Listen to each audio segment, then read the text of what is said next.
आज हम लोग बात करने वाले हैं एमबीए की, उन बच्चों की जो एमबीए की प्रिपरेशन कर रहे हैं, जो एमबीए की तैयारी कर रहे हैं और ऐसा सोच रहे हैं कि मैं किसी अच्छे कॉलेज में अगर चला जाऊंगा, मैं आईआईएम में चला जाऊंगा, एफएमएस दिल्ली में चला जाऊंगा, एक्सएलआरआई जमशेदपुर में चला जाऊंगा तो मेरा लाइफ सेटल हो जाएगा।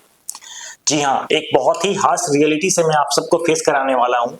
अगर आपको लगता है कि आप एमबीए कॉलेज में चले गए और आपकी जिंदगी आसान हो जाएगी, तो ये आप गलतफहमी पाल के बैठे हुए हैं। क्योंकि एमबीए कॉलेजेस में जो टॉप क्लास के कॉलेजेस है, वहां आपकी लाइफ आसान होने वाली नहीं है। वो कहते हैं ना कि आसानी से कुछ भी नहीं मिलता, तो फिर ये सक्सेस आपको आसानी से कैसे मिल जाएगा।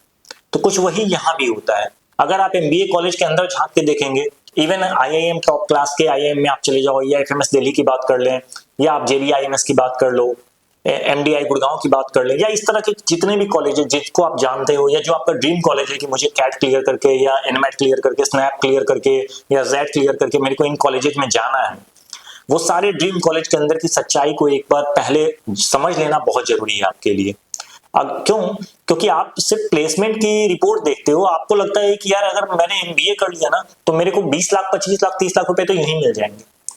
लेकिन अभी आप खुद से पूछ कर देखिए, खुद से आप बताओ मेरे को, क्या आपको लगता है कि अभी आप किसी कंपनी में जाके 20 लाख रुपए जनरेट करने के लायक हो? शायद नहीं। आपका जवाब यही होगा, शायद नहीं। क्योंकि अगर कोई कंपनी आपको 20 लाख रुपए पे कर रही है ना, तो वो कंपनी उम्मीद करेगी कि आपसे उस बंदे को, आपसे उस कंपनी को कम से कम 50 लाख 1 करोड़ का मुनाफा हो। क्या आप इस लायक अभी हैं कि उस कंपनी को आप 1 करोड़ कमा के दे सकें? आप 50 लाख की ड्रीम तो देख रहे हो, आपके सपने बहुत बड़े हैं कि मुझे 50 लाख चाहिए, लेकिन वो 50 लाख के लिए आप इतने कैपेबल हैं कि आप उस कंपनी को 1 करोड़ दे सकें? नहीं। तो आपको 50 लाख और 1 करोड़ के काबिल बनाना उस आईआईएम कॉलेज का काम है। आपको 50 लाख और 20 लाख के काबिल बनाना एफएमएस दिल्ली या एक्सएलआरआई जमशेदपुर का काम है। और इसके लिए वो आपसे हार्ड वर्क करवाती है। आपको वहां पे थ्योरी के साथ साथ प्रैक्टिकल नॉलेज दिया जाता है, आपको असाइनमेंट्स दिए जाते हैं और उसका एक टाइम पीरियड होता है। अगर आपको कोई मॉर्निंग में असाइनमेंट मिला है तो आपको वो इवनिंग तक कंप्लीट करके सबमिट कर देना है।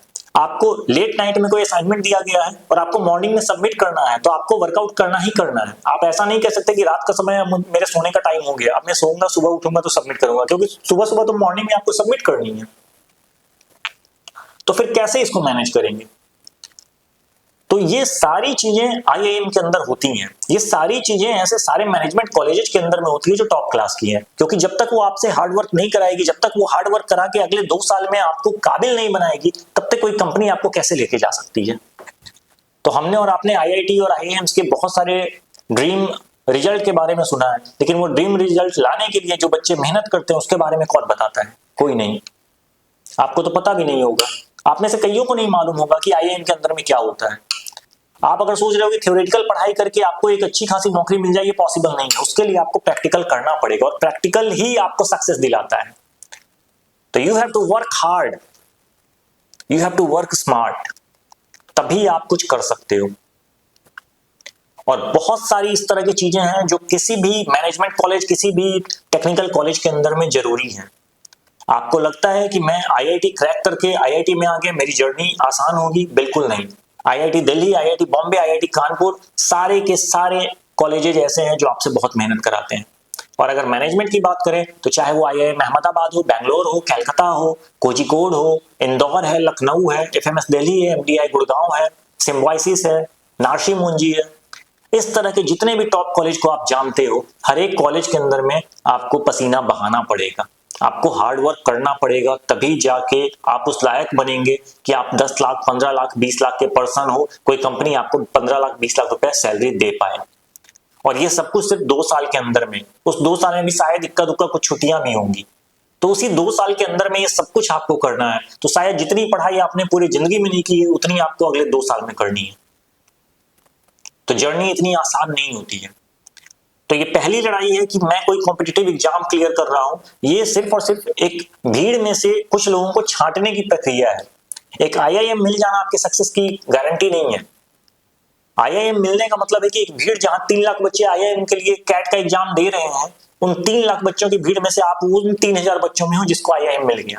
और अगर आप आईआईएम एबीसी में चले गए, यानी आप किसी ब्लैकी में चले गए, दैट मीन्स कि आप बहुत ज्यादा लकीएस्ट पर्सन हो कि आपने कैट का एग्जाम दिया और आप उन 3000 में भी नहीं, सिर्फ 300 और 600 बच्चों के अंदर में आ गए, तब आपको ब्लैकी मिला है।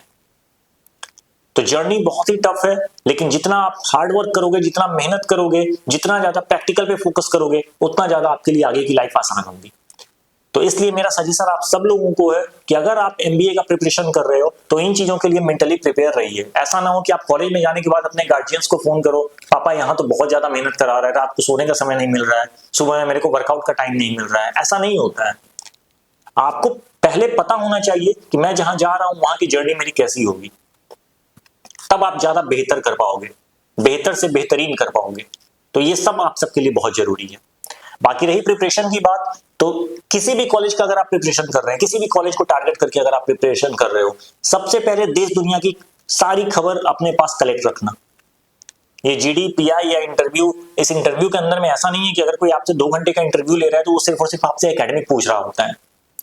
बहुत सारी बातें होती है जो देश दुनिया की होती है, ताकि ये पता तो चले कि आप हमारी कंपनी में जॉब करने आ रहे हो, आप देश दुनिया से वाकिफ हो या नहीं, नई टेक्नोलॉजी के बारे में आप जानते हो या नहीं, नई इमर्जिंग जो हो रही है देश दुनिया में, जो रिसर्च चल रहे हैं, इनोवेशंस हो रही है, उसके बारे में आप जानते हो या नहीं।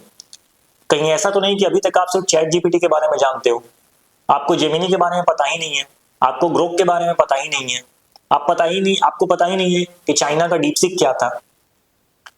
जो चीजें अपडेट हो रही हैं वो सारी इंफॉर्मेशन आपके पास होनी चाहिए।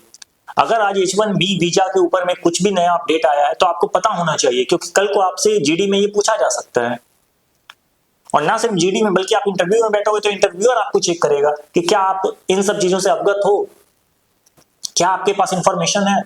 क्योंकि क्या होता है ना कि पूरी दुनिया जो है, पूरा ग्लोबल कनेक्शन है सबका। तो आप इंडिया में हो तो ऐसा नहीं है कि जो इंडिया की घटना है उसी का हमारे ऊपर इम्पैक्ट पड़ेगा। अगर चाइना के अंदर, यूएस के अंदर, कनाडा के अंदर, ऑस्ट्रेलिया के अंदर, फ्रांस, ब्रिटेन, जर्मनी के अंदर कोई भी हादसा होता है, कोई भी इंसिडेंट होता है, तो उसका इंपैक्ट पूरे वर्ल्ड पे पड़ता है और हम भी उसी वर्ल्ड का एक हिस्सा है, तो हमारी कंट्री पे भी उसका असर पड़ता ही पड़ता है। तो ये सारे अपडेट, इनकी एनालिसिस आपके पास होनी चाहिए। आपको पता होना चाहिए कि हाँ क्या सही है, क्या गलत है, कितनी इंफॉर्मेशन आपको चाहिए, उसका एनालिसिस आपको पता होना चाहिए। आपको मालूम होना चाहिए कि एक्चुअल में ये हो क्यों रहा है, उसकी पूरी डीप नॉलेज होनी चाहिए। एक एग्जांपल मैं आपको देता हूं, आपसे पूछा जाए कि आपका फेवरेट प्लेयर कौन सा है, आप बोलोगे विराट कोहली। विराट कोहली फेवरेट क्यों है? क्योंकि वो अच्छा खेलता है। ये जवाब परफेक्ट नहीं है कि वो अच्छा खेलता है, उसके जैसे अच्छे खेलने वाले बहुत सारे लोग हैं, लेकिन वो आपका फेवरेट है। दैट मीन्स आपको उसकी कुछ यूनिक बातें बतानी होंगी जो बाकी लोग नहीं बता रहे हैं, तब पता चलेगा कि हाँ आप विराट कोहली के बारे में कितना डीप जानते हो। आप बोलोगे बहुत अच्छा खेलता है, भाई अच्छे तो बहुत लोग खेलते हैं। आप बोलोगे बहुत एग्रेसिव है, भाई एग्रेसिव तो बहुत लोग हैं मैदान पे, कई लोग तो लड़ाई झगड़े पे उतर जाते हैं, वो तो विराट कोहली से भी ज्यादा एग्रेसिव हो गए। लेकिन अगर आप डीप एनालिसिस करोगे ना, तो आपको पता होगा कि एक्चुअल में क्या हो रहा है, देश दुनिया में क्या चल रहा है और उसका बाकी चीजों से क्या इंपैक्ट होने वाला है। इस चैनल पे हमने एक नया सेशन स्टार्ट किया है जहां पे हम पूरे देश दुनिया की खबर की एनालिसिस लेके आने वाले हैं। अभी रिसेंट वीडियो में H1B वीजा के बारे में हमने बात की है कि वो वीजा क्या था, क्यों उसके ऊपर में टैक्स बढ़ाया, उसके ऊपर में चार्ज बढ़ाया गया, उसका क्या इंपैक्ट पड़ने वाला इंडिया के ऊपर और उसका क्या इंपैक्ट पड़ेगा यूएस के ऊपर में। आपका रिसेंट GDPI का टॉपिक है और आपको ये कवर करना चाहिए। और ऐसे बहुत सारे एनालिसिस आपको इस चैनल पे आने वाले समय में मिलने वाला है। तो अगर ये चीजें आपको अच्छी लग रही हैं, अगर लग रहा है कि यहाँ से कोई जानकारी मिल रही है, तो चैनल को सब्सक्राइब करके रखिए, बेल आइकन को प्रेस कर दीजिए, नोटिफिकेशन ऑन कर लीजिए, ताकि आपके पास जब भी कोई नया वीडियो अपलोड हो तो उसकी नोटिफिकेशन मिले। और इससे क्या होगा कि आपको ना सिर्फ अपने सिलेबस, अपने एकेडमिक्स, अपने एग्जाम की जानकारी मिलेगी, बल्कि इसके अलावा जनरल अवेयरनेस में आप आगे रहोगे।